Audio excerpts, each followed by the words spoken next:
What's up, YouTube? Special shout out to the subscribers here and welcome to another weekly training video where I'm here to talk through all of the training I'm doing to prepare for Ironman Texas coming up in April of 2026. In today's video, I'm going to talk about how last week's training went. We'll take a look at the next couple weeks of training coming up. And then I'm going to talk about what Garmin thinks about my last couple of weeks of training. So let's dive into how last week's training went. Overall, I feel like I had a really enjoyable week of training. Got 3 swims done. I got 5 strength training sessions done, with 2 being about an hour long and the other 3 being a little bit more like 20-30 minutes. So a lot of swimming, a lot of strength training. And I think the big takeaway from last week is that I was able to increase my run volume from about 6 miles the previous week up to close to 9 miles in this last week, adding 1 more run into the mix and doing a little bit longer of a run on Saturday. And I'm happy to report that I don't really have any additional discomfort or pain that I'm dealing with my TFL or my foot. They seem to be holding up pretty well, and I'm having to keep on top of the stretching and PT stuff that I'm doing to try to keep rehabbing this TFL situation. So increasing the running volume, not really increasing any intensity, but increasing volume with good results. So those are the big 2 takeaways. So let's take a look just kind of day by day, go over this. On Monday, swam 2,000 yards, also did a nice yoga session, really good day on Monday. On Tuesday, I had my strength training session that I knocked out first thing in the morning, and then I did an interval ride on my indoor bike trainer, really enjoying that as well. And then I had a little bit of a discussion with myself about whether to run or not. I wanted to add in 1 more run compared to the previous week, so I had 2 runs the previous week. So I did a run off the bike on Tuesday, very short, less than 2 miles, but I wanted to sort of add that extra run in to try to get that run volume to increase week after week. So on to Wednesday, pretty moderate swim, 2,500 yards in the pool, and then a 3-mile run afterwards, and then a little bit of a strength training that I did as well. Thursday, main focus was a strength training session, and I actually really, by the time I was done with that strength training session, I was pretty sore, and I actually felt like it might be a good idea to move my bike to the next day rather than do an easy ride like I had planned to do on Thursday. So only strength training, and then I moved the ride to the next day on Friday after my swim. So Friday became a pretty big training morning. I did a 3,200 yard swim, so a little over an hour in the pool, and then got on my bike and rode for about 45 minutes here on the trainer. So that swim bike combination on Friday was a really nice change of pace. It's making me think I should do more swim bike, maybe 1 day a week where I get a swim bike combination in.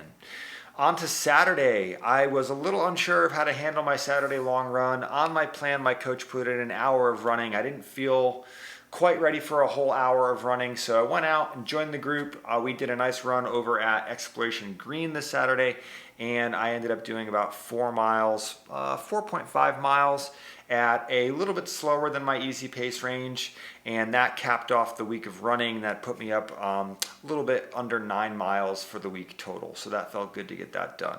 A little bit of soreness on Saturday, and the other thing that is here on my training plan that I'll have to address for last week, we've had a really exciting time with my son's brand new 29-inch mountain bike, and that's resulted in me going out and doing some extra riding.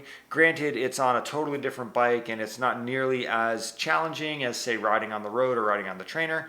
I'm getting extra time in the saddle out in the woods doing some mountain bike riding as well. So last week I did a little bit of that riding on Friday. I also went and did about 90 minutes of riding on Saturday after that run.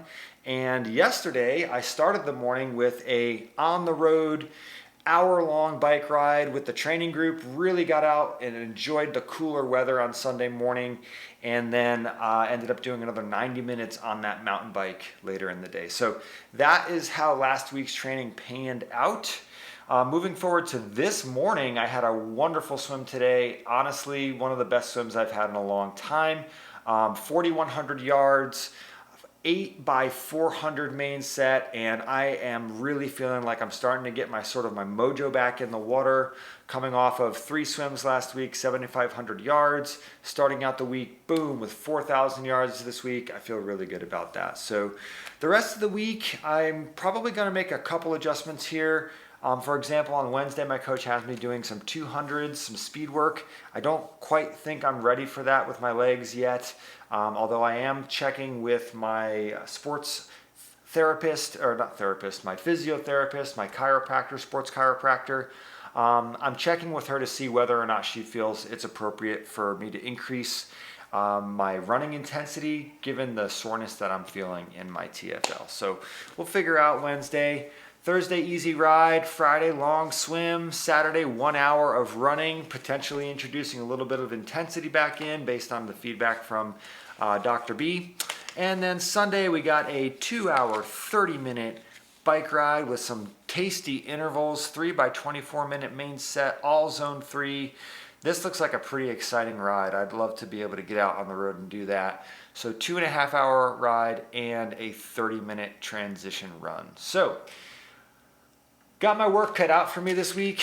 I'd love to get up over 10, 12 miles maybe on the run, continue keeping up the time swimming in the pool, and hopefully this TFL situation is going to continue to get better as we go.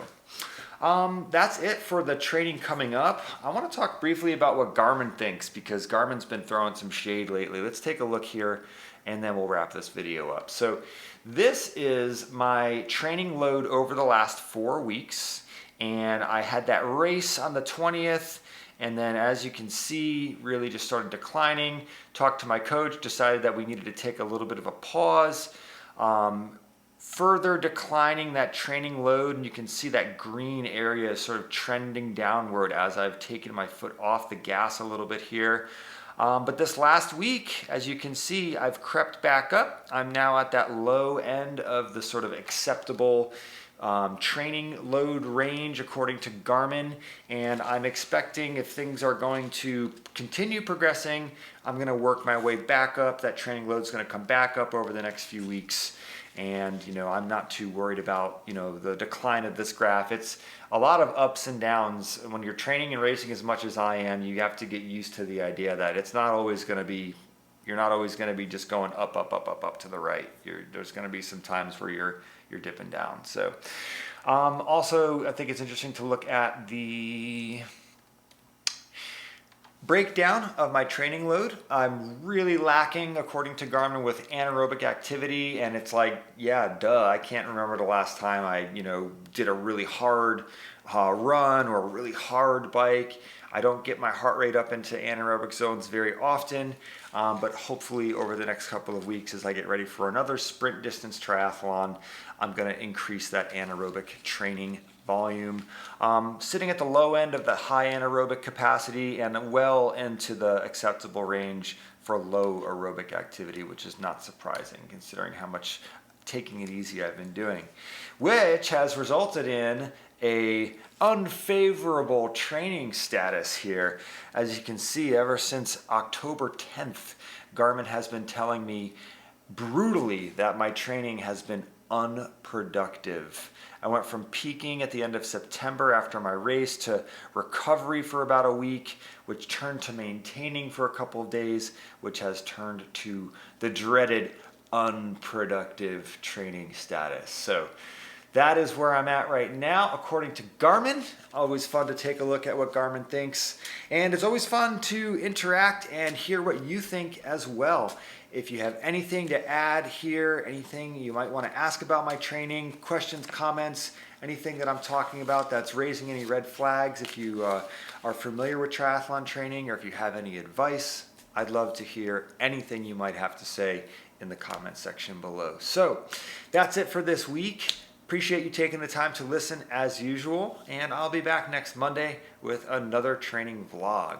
So take care, and I'll see you in the next one.